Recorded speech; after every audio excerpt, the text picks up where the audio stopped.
Hello friend, स्वागत है आपका फ्यू सर्च में। और आज हम फिर एक और नई रिसर्च के साथ में आपके सामने प्रस्तुत हुए हैं। मैं हूं मोहित कुमार और आज हम आपका नेट जेआरएफ के फर्स्ट पेपर की यूनिट नंबर 9 समझाने जा रहे हैं, प्यूपिल डेवलपमेंट एंड इन्वायरमेंट। ठीक है, आशा करता हूं कि सभी बहुत अच्छे होंगे और जो आपने सभी इतने सारे व्यूज हमारी वीडियो को दिए हैं तो बहुत ही अच्छा, धन्यवाद आपका। यूजीसी नेट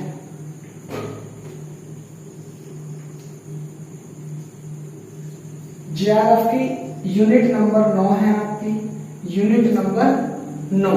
और हर बार 5 से 10 नंबर में ये यूनिट रखी जाती है और बहुत ही मोस्ट भी है। और इसमें कुछ नॉर्मल चीजें आपको देखने को मिलेगी, ज्यादा गहराई से भी नहीं आता और गहराई से आता भी है तो इजीली आता है, ताकि आप प्रश्न की भाषा को समझें और उसके आंसर बहुत ही इजीली दें। ठीक है, तो हम शुरू करने जा रहे हैं प्यूपिल डेवलपमेंट एंड इन्वायरमेंट। ठीक है, देखते हैं फ्रेंड्स, इसका हिंदी में अर्थ देख लेंगे आप। प्यूपिल मतलब क्या होता है आपका लोग, और डेवलपमेंट आपका होता है विकास। इन्वायरमेंट आपका होता है वातावरण। ठीक है, ये आपकी पूरी यूनिट हो जाती है लोग, विकास और वातावरण। ठीक है, अब हम तीनों चीजों का बहुत ही बारीकी से और फिलोसॉफिकल अध्ययन करने जा रहे हैं, क्योंकि ये जो अभी तक जो आपको ऐसा लगता है कि हमारे टॉपिक क्लियर नहीं हो पाते, तो उसके पीछे क्या कारण है। हम जो अध्ययन करते हैं फिलोसॉफिकल अध्ययन नहीं करते, जिससे हमारी चीजें समझने में बहुत ही ज्यादा त्रुटि हम करते हैं, जिससे हम चीजें पूरी तरह से नहीं कर पाते। ठीक है, जैसे हमारा सबसे पहले क्या है, लोग हैं। लोग मतलब जो प्यूपिल्स होते हैं, जो हमारे जीव जंतु हैं, वो सभी किस में आ जाते हैं, लोग में आ जाते हैं। विकास आपका डेवलपमेंट है और वातावरण इन्वायरमेंट है, सभी जानते हैं। इनसे रिलेटेड जैसे जैसे हमारे प्रश्न टॉपिक में बनेंगे, हम उसी तरह से टॉपिक को क्या करते चलेंगे, क्लियर करते चलेंगे। जो बेसिकली पूछे जाने वाले प्रश्न हैं वो आप इजीली किसी भी किताब से उठा सकते हैं, तो वो आपको इजीली मिल जाएंगे। ठीक है, चलो चलते हैं। सबसे पहले प्यूपिल जो हमारे जीव हैं, ठीक, जीव विकास। ठीक है, अब ये जो आपका जीव विकास है या जैव विकास, हम इसी को बोलते हैं। जहां पर जीवों का विकास होता है उसको हम क्या बोलते हैं, जैव विकास, बायोडेवलपमेंट। ठीक है, अब हमारे पास एक टर्म्स हमें प्राप्त हुई, जैव विकास। ठीक है, जो हमारा बायोलॉजिकल डेवलपमेंट है वो किस प्रकार से होता है, कहाँ होता है, क्यों होता है, उसके पीछे का क्या रीजन है, हम पॉइंट टू पॉइंट बात करेंगे आपसे। ठीक है, तो आपका जो जैव विकास होता है, जो आपकी जैव विविधता में क्या होता है, ग्रो करता है। ठीक है, देखते हैं आप। सबसे पहले आपको एक आपके पास होता है वायुमंडल।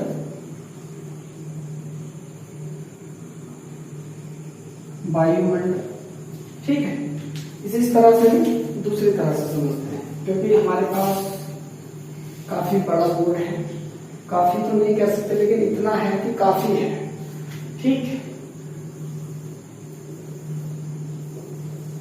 इस तरह से हमने ऊपर वाले पोर्शन को क्या मान लिया, इसको हमने मान लिया वायुमंडल। वायुमंडल, ठीक, और ये जो हमारा इस वाले को हमने मान लिया स्थलमंडल। स्थलमंडल, ठीक है गाइस, बहुत ही प्यार के साथ आप समझते हुए चलेंगे। आप, मैं आशा करता हूं कि इसी वीडियो में आपकी पूरी की पूरी यूनिट कवर कराने की मैं कोशिश करूंगा। देखते हैं आपको, ये आपकी क्या है, जलमंडल है, जलमंडल।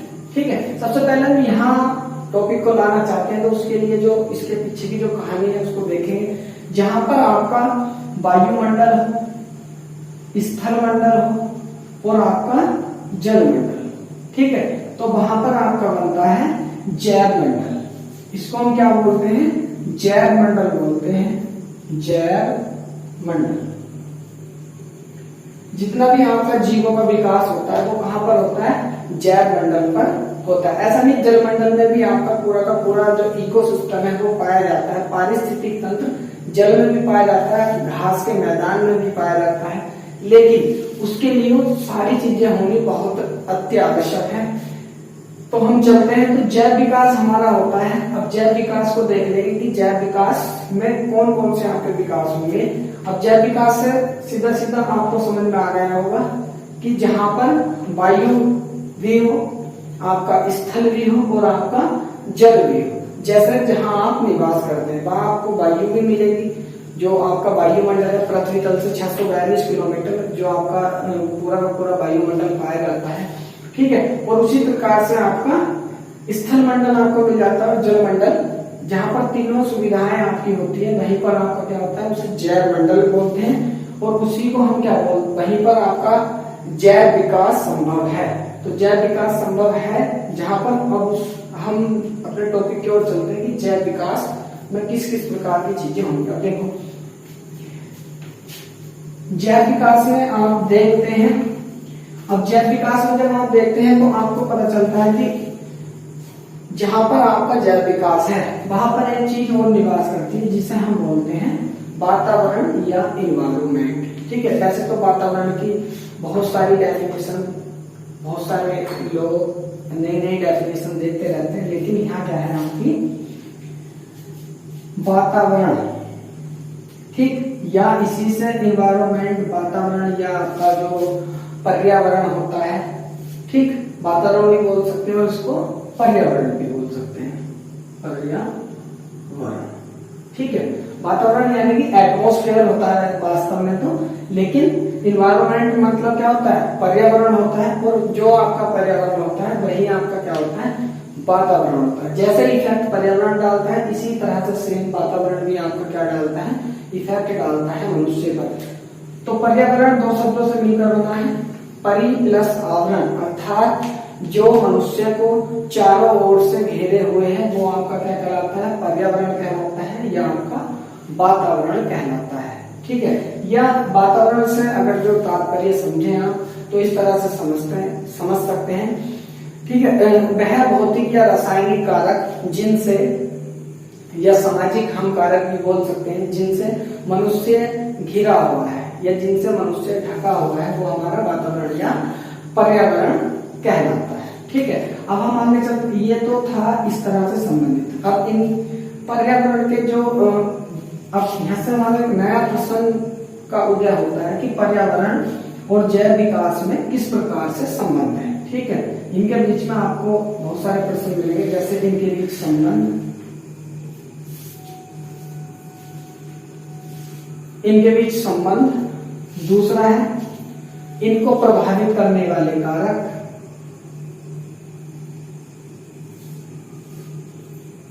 प्रभावित करने वाले कारक। ठीक है, जैव विकास को प्रभावित करने वाले कारक और जैव विकास का जो आपका जैव विकास और पर्यावरण में क्या अंतर है। ठीक है, तो ये तो आप उसको प्रभावित करने वाले कारक संबंध हो गए आपके। ठीक है, और मनुष्य के जीवन में उसका क्या प्रभाव है, अब इनका प्रभाव देख लेंगे। ठीक है, ये आपका क्या होगा, इसमें हम बात करें तो ये आपका हो गया रिलेशंस। ठीक है, रिलेशन हो गया, और प्रभावित करने वाले कारक यानी कि जो इफेक्टेबल कारक होते हैं, और जो आपका क्या बाद में इफेक्ट पड़ता है उसका क्या आपके प्रभाव पड़ने के बाद में क्या आपके परिणाम है, यानी कि आपका रिजल्ट क्या प्राप्त होता है। ठीक है, तो 3-4 प्रश्न आपके सामने उपस्थित हैं।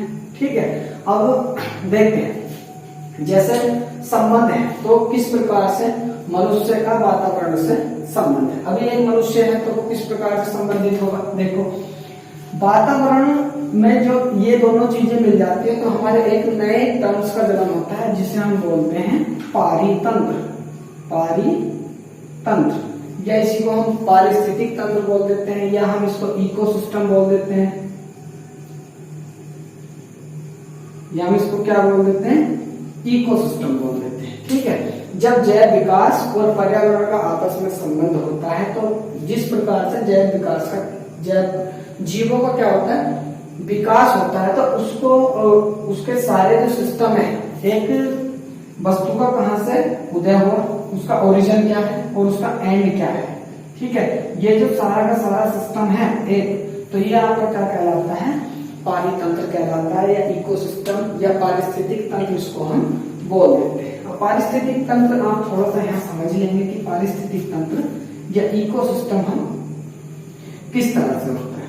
ठीक है, इस इकोसिस्टम में आपके 3 प्रकार के प्रोड्यूसर होते हैं, उपभोक्ता होते हैं,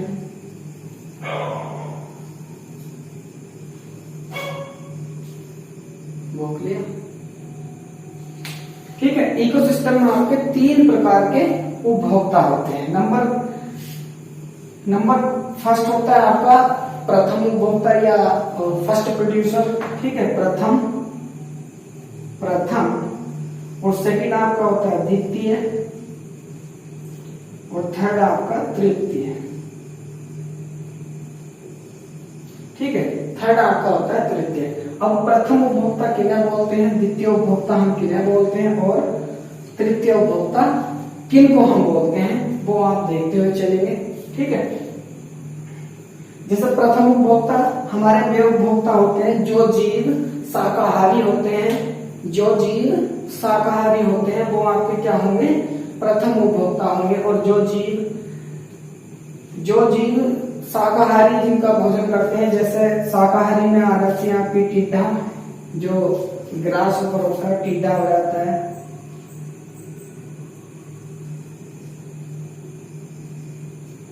टिड्डा आपका हो गया, या टिड्डी भी आप यहाँ पर कह सकते हैं। ठीक, और टिड्डा हुआ, और जैसे बकरी हुआ, बकरी आपकी क्या घास फूस ही खाती है, तो बकरी आपकी हो गई। यहाँ पर आपका हिरन हो जाता है, हिरन हो जाता है। ठीक है, और मनुष्य भी खाता है, तो यहाँ मनुष्य भी आपका हो जाएगा, आपका क्या हो जाएगा, मनुष्य भी हो जाएगा। अब देखते हैं द्वितीय या सेकेंडरी प्रोड्यूसर की तरफ चलते हैं, आपके जो द्वितीय उपभोक्ता होते हैं। ठीक है, द्वितीय उपभोक्ता में जो इनका भक्षण करते हैं या जो इनको अपने जीवित रहने के लिए इनका सेवन करते हैं, तो उनको हम क्या बोलते हैं, सेकंड उपभोक्ता बोलते हैं। सेकंड उपभोक्ता में आपका जैसा आ जाता है गिद्दड़, टिड्डी को खा लेता है आपका मेंढक टिड्डी का भक्षण कर लेता है, बकरी का गिद्दड़,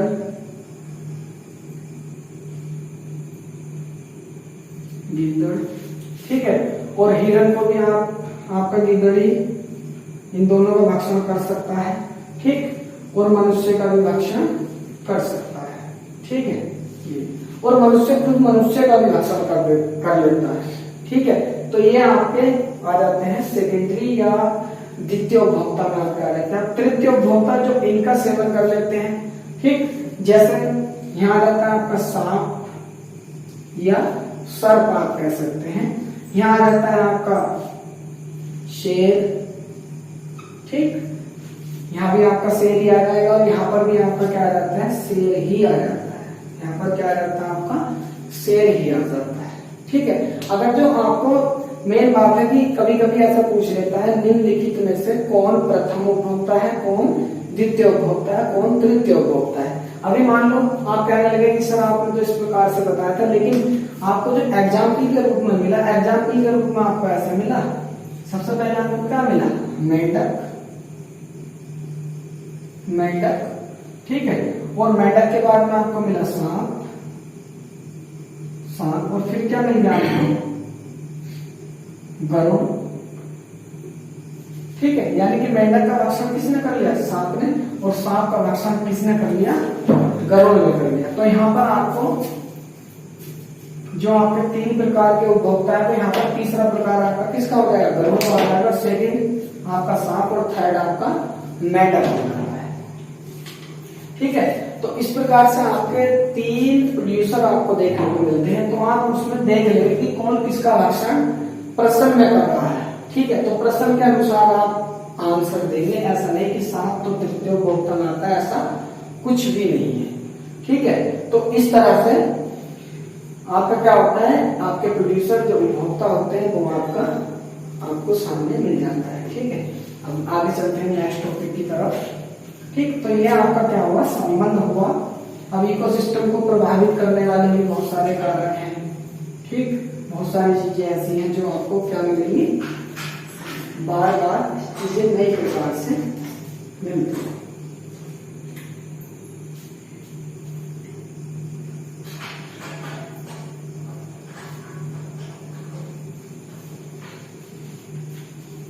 अब जो आपका जैव विकास है या आपका पर्यावरण है, उसको प्रभावित करने वाले कारक देख लेंगे।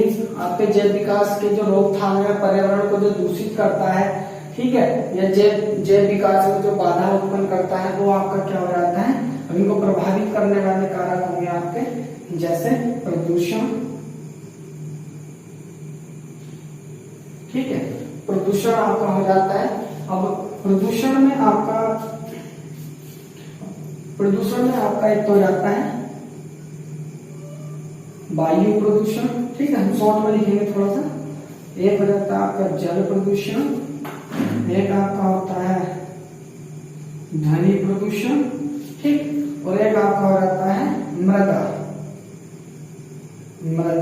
प्रदूषण।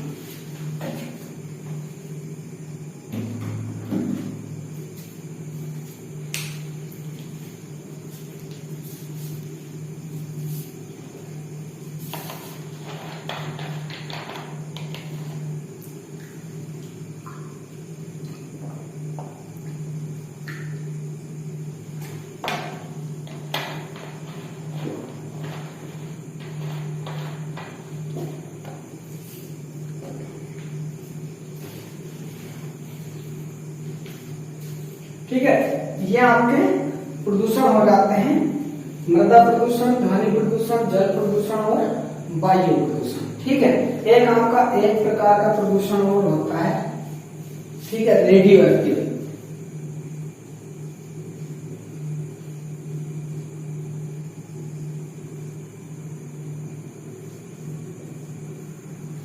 ठीक है, एक आपका होता है रेडियो एक्टिव प्रदूषण। अब देख लेंगे इनको।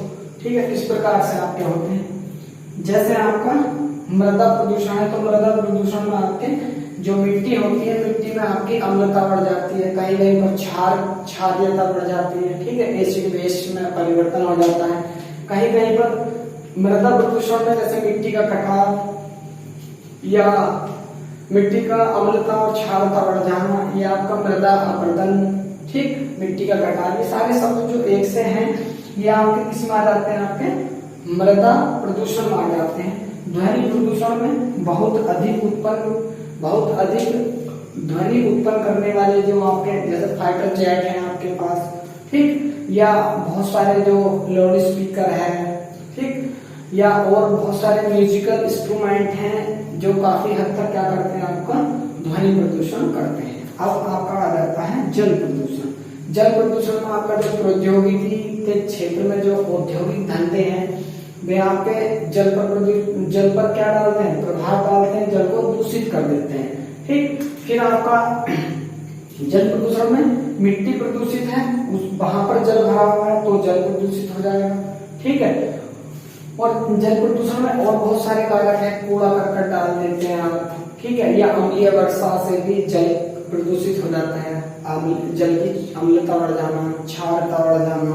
ठीक, ये आपके सब किस में आते हैं, जल प्रदूषण में आते हैं। ठीक है, फिर आपका होता है वायु प्रदूषण। वायु प्रदूषण में जो सिंपल से आपके जो धुआं निकालने वाले जितने भी यंत्र हैं, या आप दूषित जलवायु को दूषित करने के लिए बहुत सारे उद्योग धंधे फैक्ट्रियों का जो धुआं होता है, ठीक, या ऐसी चीजें जो मनुष्य के द्वारा जलाई जाती है, उनसे विभिन्न प्रकार की गैसें निकलती हैं। ठीक है, तो ये आपके किसको क्या करती है, वायु प्रदूषण करती है। ठीक है, फिर आपका होता है रेडियो या रेडिएशन।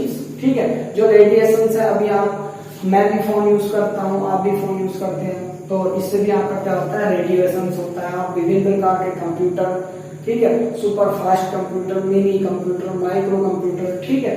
तो कई प्रकार के आप इलेक्ट्रॉनिक डिवाइस जो यूज करते हैं उनसे आपकी क्या निकलती है, रेडियो एक्टिवता या तरंगों के माध्यम से जो ग्लोबल वार्मिंग को क्या करती है, बढ़ा देती है, ठीक है, ग्लोबल वार्मिंग को इंक्रीज कर देती है, ठीक, डिक्रीज, सॉरी, जो ग्लोबल वार्मिंग को क्या कर देती है, डिक्रीज कर देती है। तो ये आपसे क्या हो जाता है, रेडियो एक्टिवता हो जाती है, ठीक है। अब देखो ये हमारे क्या है, कारक है। अगर जो ये हमारे क्या होंगे, ये सारे प्रदूषण होंगे तो मनुष्य का जो जैव का विकास है वो विकास नहीं हो पाएगा और इससे पर्यावरण पे भी आपका बहुत प्रकार से क्या होगा, प्रदूषण इफेक्ट पड़ेगा, जो मनुष्य को जो या जो जैव विकास को या जो पीपल डेवलपमेंट को या इन्वायरमेंट डेवलपमेंट को क्या करेगा, बहुत अधिक प्रभावित करता है, ठीक है। तो यहाँ से हम आगे चलते हैं, इनके क्या परिणाम निकलते हैं, ठीक है, जो हमारा प्रभाव पड़ा इनसे क्या परिणाम निकलते हैं। अब हम बात करते हैं रिजल्ट की, ठीक है।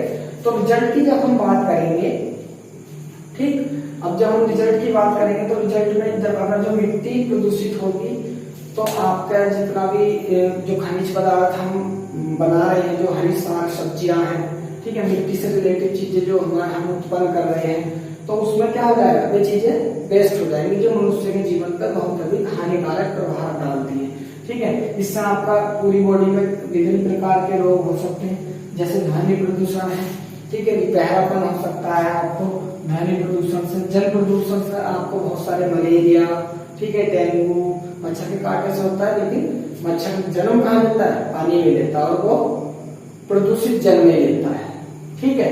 तो इस प्रकार से आपकी चीजें, बहुत सारी चीजें आपको देखने को मिलेंगी, मलेरिया हो गया, अतिसार, पेचिस, ठीक है, ये चीजें आपको देखने को मिलेंगी जल प्रदूषण में।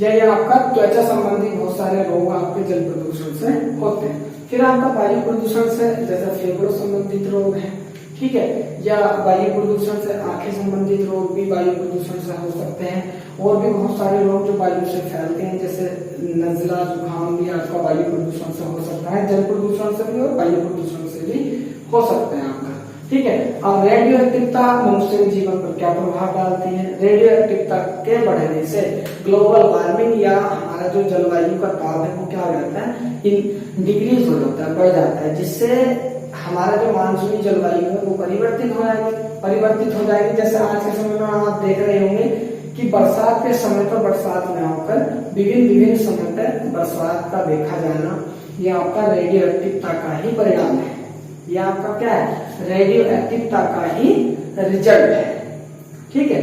तो ये तो था आपका जो लोक विकास और वातावरण से संबंधित था, या आपके प्रोड्यूसर से संबंधित। अब इसमें बहुत सारे आपके नियम आ जाते हैं, ठीक है। तो जैसे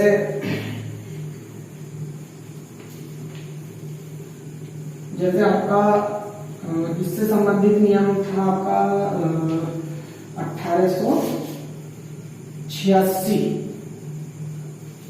1986, ठीक है। अब देखते हैं आगे देखते हैं फ्रेंड्स। अब इससे हमारे जो जैसे बहुत सारे रोग हैं, इनसे हमारे क्या होते हैं, रोग उत्पन्न होते हैं, और फिर आपको रोगों का क्या करना होता है, निवारण करना होता है, ठीक है, निवारण, ठीक है।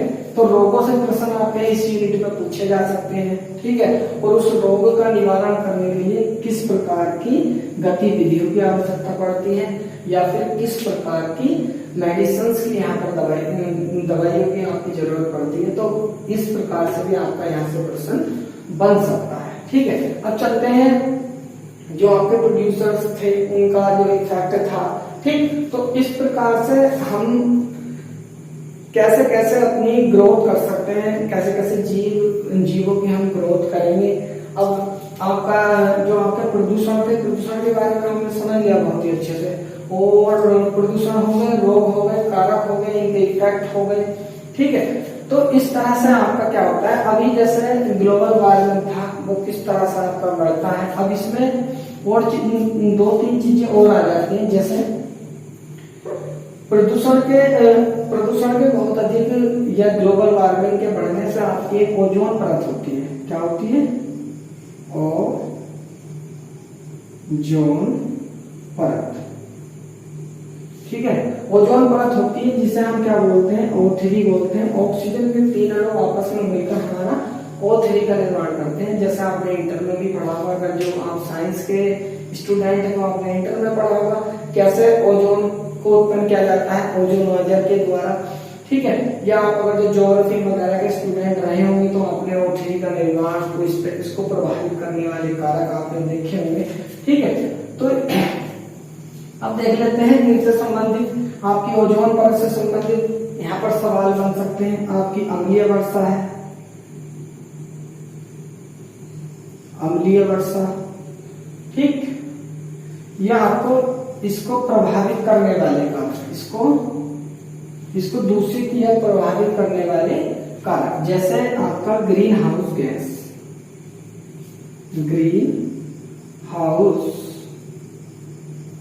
ग्रीन हाउस जो आपकी गैसें होती है। ठीक, तो इन गैसों के संबंधित भी बहुत सारे प्रश्न पूछे जाते हैं। अब हमारे पास प्रश्न है ओजोन परत का। ठीक है, ओजोन परत के बारे में जब यहाँ पर आई गया है तो मैं थोड़ा सा बता देता हूँ। ठीक है, ओजोन परत के बारे में थोड़ा सा आप समझ लेंगे। अभी आपके पास क्या है, आप यहाँ पर है, हम क्या है, हम पृथ्वी तल पर खड़े हुए हैं। ठीक है, हम कहाँ हैं, पृथ्वी तल पर खड़े हुए हैं। तो ये आपका 18 किलोमीटर जो ध्रुव पर होता है। ठीक, 18 किलोमीटर यहाँ पर आपका पड़ जाता है क्षोभ मंडल, यानी कि पृथ्वी तल से 18 किलोमीटर के समथिंग आपको क्या देखने को मिलता है, क्षोभ मंडल देखने को मिलता है। ठीक है, उसके बाद में आपका मिल जाता है 50 किलोमीटर तक, 50 किलोमीटर तक। ठीक है, ये आपको मिलता है संताप मंडल। ठीक है, ये आपको मिल जाता है संताप मंडल। ठीक है, तो संताप मंडल में जब आप यहां से चलेंगे 18, यानी कि लगभग यहाँ आपका ये 25 किलोमीटर से आपकी 5 किलोमीटर मोटी पथ, यानी कि 30 किलोमीटर, 25 से 30 किलोमीटर के बीच, यानी कि आपकी 5 किलोमीटर की जो परत है इसको आप क्या बोलते हैं, ओजोन परत बोलते हैं, ओजोन परत। ठीक है, ये आपकी क्या होती है, ओजोन परत होती है। अब इसमें हमारे जो इस पे इफेक्ट क्या होते हैं, देखो अगर जो आपका वायु प्रदूषण होगा तो इस पे आपका इफेक्ट पड़ेगा। ओजोन परत हमारी क्या होती है, सूर्य से आने वाली अल्ट्रावायलेट या यूवी रेज। ठीक है, यूवी रेज या अल्ट्रावायलेट किरणों को क्या करती है, ओजोन परत रोक देती है।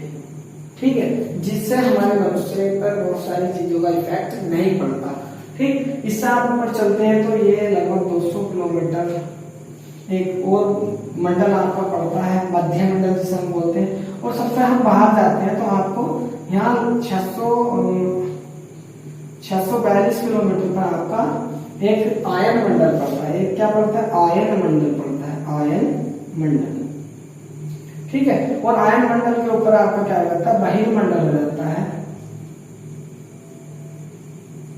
बहिर्मंडल। यहाँ से ऊपर को आपका जो ग्रेविटेशन लॉ है, आपका जो गुरुत्वाकर्षण नियम है वो यहाँ पर क्या नहीं करता, कार्य नहीं करता है। ठीक है, इससे ऊपर को वो कार्य नहीं करता, क्योंकि वातावरण कहाँ तक रहता है, जहां तक आपका वातावरण है। जिन ग्रहों पर जो ग्रेविटी नहीं है और जिन पर वायुमंडल नहीं पाया जाता, तो उसका यही कारण है कि वहां पर ग्रेविटी क्या है, बहुत कम है, जिससे वायुमंडल वहां पर नहीं रुक पाता, वो क्या हो जाता है, वहां से छीन हो जाता है। ठीक, तो इस प्रकार से आपका ये तो था आपका ओजोन परत से संबंधित 2-4 प्रश्न थे। ठीक, आपकी लगभग क्रियाएं संताप मंडल में, क्षोभ मंडल में होती है, और उसके बाद में आपका संताप मंडल में आपके जो एरोप्लेन वगैरह उड़ाए जाते हैं वो यही उड़ाए जाते हैं, और इसमें आपकी वर्षा होती है।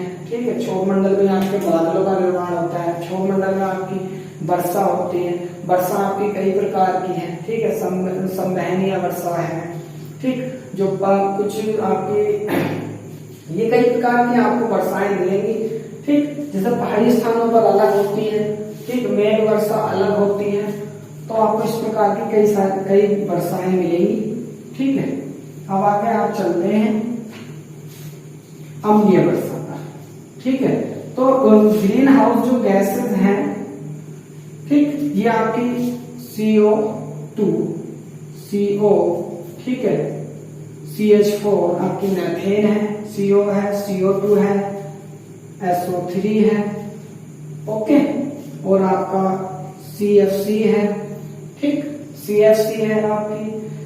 तो ये इस तरह से गैस आपकी 15-16 लगभग ऐसे हैं जो ग्रीन हाउस गैस के नाम से जानी जाती है, जो ओजोन परत को क्या करती है, छीड़ करने का कार्य करती है, ठीक है। ये ओजोन परत को तोड़कर नवजात ऑक्सीजन में यानी सिंगल O में और O2 और ऑक्सीजन में तोड़ देती है, ठीक है, जिससे इसका क्या हो जाता है, ओजोन परत का छेद हो जाता है, ठीक। तो आपकी जो अम्लीय वर्षा है, अम्लीय वर्षा में आपका क्या होता है, SO3, ठीक, CFC बहुत अधिक प्रभावित करता है आपका ओजोन परत को, जो आपका AC वगैरह में से निकलता है CFC, फ्रिज के जो आपका जो